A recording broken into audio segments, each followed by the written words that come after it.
Welcome to our channel. Today we how to restore trading permissions with Robinhood Financial, full guide step by step clearly.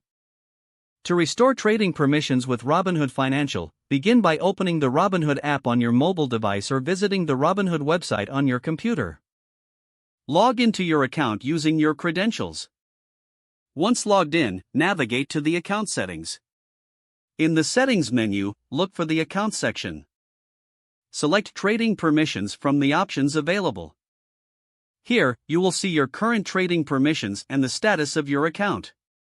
If your trading permissions are restricted, you will typically find information regarding the restrictions.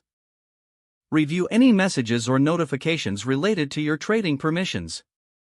If your account is under review or locked, ensure that all required documents have been submitted.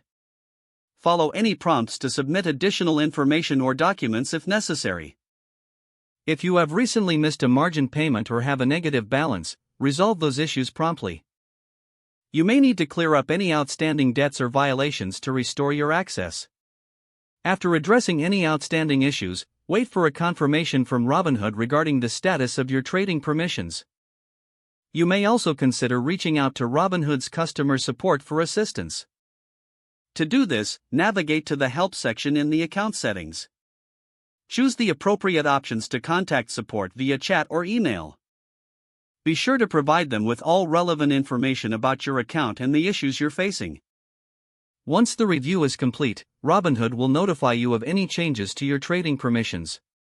After receiving confirmation, return to the Trading Permissions section in your account settings.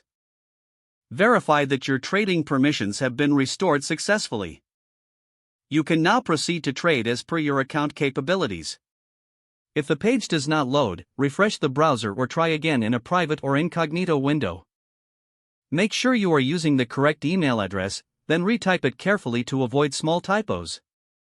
If your password is not accepted, use the reset option and create a new strong password you can remember. Check your spam folder for verification or security emails, then complete any requested confirmation steps. Enable two-factor authentication if available to improve account security and reduce unauthorized access risk.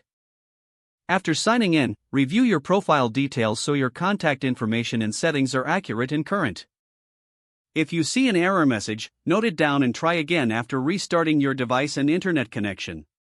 Don't forget to like this video and subscribe to our channel for more step-by-step tech guides.